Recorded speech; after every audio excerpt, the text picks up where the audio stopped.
Hola, ¿cómo están todos? Bienvenido a mi cuarto.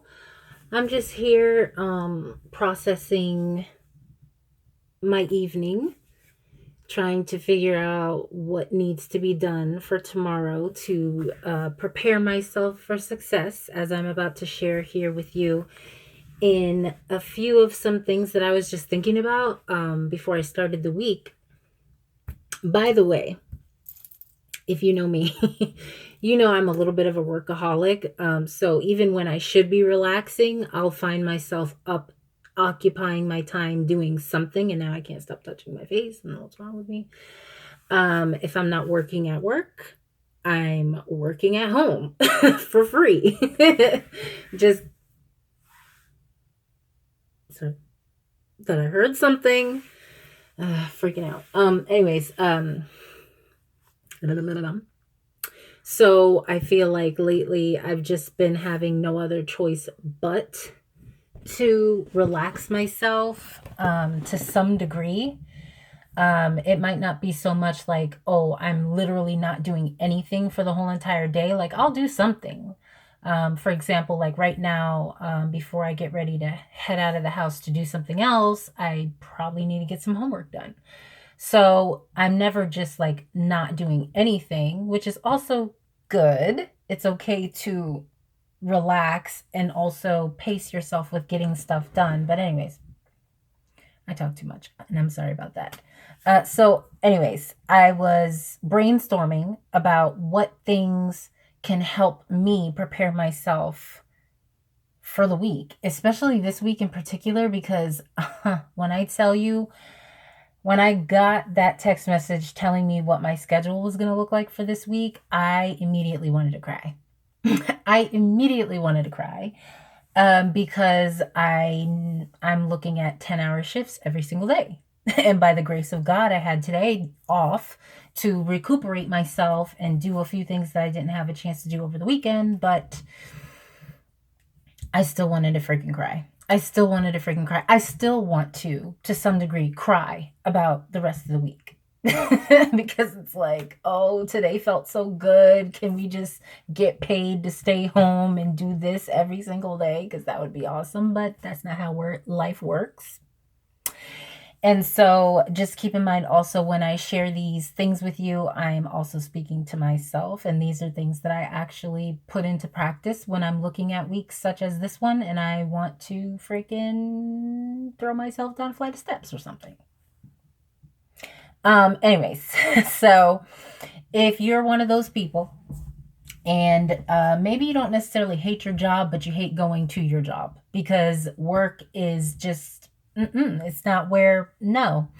I think a lot of us would rather just do what we love, and that way our job doesn't feel like a job. But in most cases, even when you are doing something that you're highly qualified for or speaks to your heart and you're gifted and talented in that area, you still don't want to show up to a physical building every single day to work from this set time to this set time and be tired at the end of the day and still have life to live and not have the energy in which to do it. That's just how we are, okay? I don't think we were built to work as often as we do nowadays. And even when we're not working, we're working on improving ourselves so that we can go find another job that we feel. I'm not lying to you when I say I want to cry right now. But, anyways, we all been there, so we all know. So, finally getting to the point, the few things that I do when I'm when I'm not looking forward to it, when I'm facing a very difficult week, is number one, I set myself up for success. How do I do that? I have notes here. That's why I'm looking down. So first of all, I prepare my breakfast and lunch the night before. The best time for me to do this is before I eat my dinner. I'm going to be fixing food anyway, so why not kill 3 birds with 1 stone? I fix my dinner, I fix my breakfast, I fix my lunch, all at the same time. This goes for your outfit as well. I even plan down to the shoes, underwear, socks, and accessories so there's no scurrying around at the last minute in the morning. That's another fun fact about me. I'm not a morning person. If it's any time, if I'm required to be somewhere, even if it's at 12 o'clock, that requires me to wake up in the morning and get ready in the morning. I'm not playing with you when I say I'm not a morning person, point blank and period. Okay? So anything that requires me to get up in the morning in order to be there in the morning or in the early afternoon, I'm going to be dreading it. Okay? I've been that way since why do I keep like I'm rapping or something? Spitting bars of life. Anyways, ever since I was little, I hate getting up in the morning. I just absolutely hate it. So, yeah, yeah. Anything that can help me just be like, okay, A, B, C, D, get out the door. That's what's up. That's where it's at. Okay. And I need to stick to it in order to be successful each and every day. Number 2, process your day 1 to 2 hours at a time.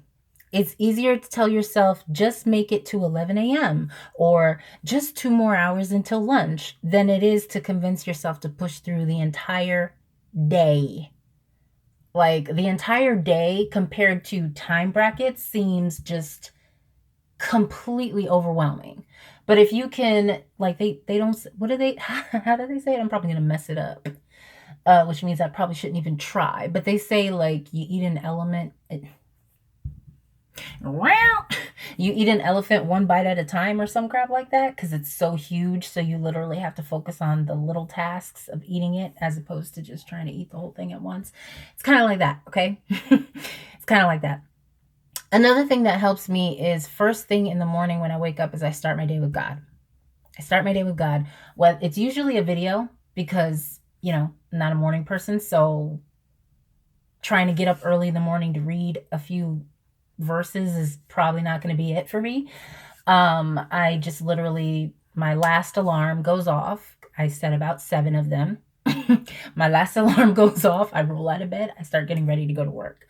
So a video is usually my best bet. But I prefer to be able to do some reading, journaling, something like that, where I'm spending intimate, intentional time with God every single day before I go to work.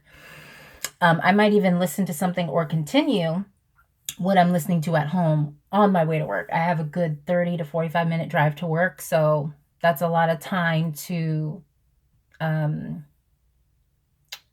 aprovechar, take advantage of in the moment. Anyways, you get my point, right? My brain is like, no, you're going to work tomorrow. I can't function. So bear with me. Bear with me. Number three, actually plan to keep busy with work, especially if you work from home or you run your own business. Write out a quick itinerary for the day. If that helps, tidy up your workspace. Start the day with the hard or annoying tasks. Do those things first to get them out of the way. This way, even if it gets slow, you're not bored and stalking the time. We all know this only makes time seem to drag even longer. And we just don't like that very much, do we? We're like, tempers flare up and all kinds of stuff. Anyways, number 4, savor your lunch break. Savor that jounce. Okay. Like, if there's one time of the day that you want to go by as slow as possible, it's your lunch break, because that's the only time you have to be alone, be sane, refuel your body. You want it to go by as slow as possible. Believe me. So what you want to try to do is try sticking to foods that take no longer than 10 minutes to get to your mouth. I said get to your mouth, not through your whole digestive system. So that means it shouldn't take longer than 10 minutes on average to heat or buy the food and start eating it. Don't gobble down your meal. That's like asking for an upset stomach or excessive gas. Okay. This could entail packing a lunch, having it delivered right before your scheduled lunchtime, or selecting restaurants within 5 minutes of your job/home. Yeah, and like I said earlier, during a long and nerve-provoking day, trust me, you want your lunch hour to go by as slowly as possible compared to the rest of the day that you wish would have been over before your feet even touched the floor that morning. That's me. Okay.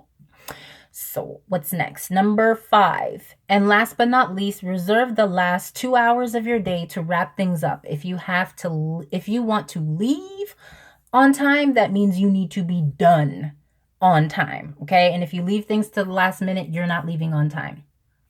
And if you do, you're probably going to get cussed out by your boss, or you're going to have to do that stuff the next day. So it's like, why compile it or save it or push it to the next day when you could just get it over with and be done at the end of the day and not have to worry about anything? Notice how I said wrap things up. Okay. Assuming you were already getting stuff started and finished throughout the day, the end of the day is for closing out any sales or other projects. This is also a good time to set up any important things that should get done first the following day. Excuse me. Any more? Any more in there? No? Okay. You can make a list, put important papers where you can easily find them, replenish any supplies you're running out of. If you work in a building other than home, go use the bathroom so you don't have to go on your way home. And, you might run into traffic, which equals worst time to have to go to the potty, period. So just go before you leave. And it also takes up a little bit more time. If you're like kind of already done and you're just waiting for the clock, like go do those things so that you don't have to worry about it later or get caught in traffic and be like, man, I should have used the bathroom when I was at work. Anyway, so last thing I'm going to say here, because so that I can prepare myself for success for tomorrow. My brain is like, this is a post disclaimer. I happen to be slightly obsessed with things being orderly, and I'm also an introvert who knows how to be social at selective and obligatory moments. So, with that said, some of what I've shared may or may not be that helpful to you. All mentioned suggestions are merely things that help me mentally get through a long and undesirable workday. That does not mean you have to do it. I just figured this would be possibly helpful to someone looking ahead to the rest of the week. And if nothing else, tomorrow's hump day. It's Wednesday, halfway through the week. That's what I'm trying to tell myself. And then you just got to get over that hump, and then it'll be 2 days left, and then you'll have the weekend. Who doesn't like the weekend? Unless you work on the weekend, in which case I'm sorry, but you still have 2 days off in the week, right? I'm hoping. But anyways, hope that was helpful to somebody somewhere over the rainbow. And I'm going to follow my own advice and set myself up for success for tomorrow. But you guys have a lovely evening. I hope you have a blessed rest of the week. And thank you for listening to me as per usual. And yes, besitos. Bye.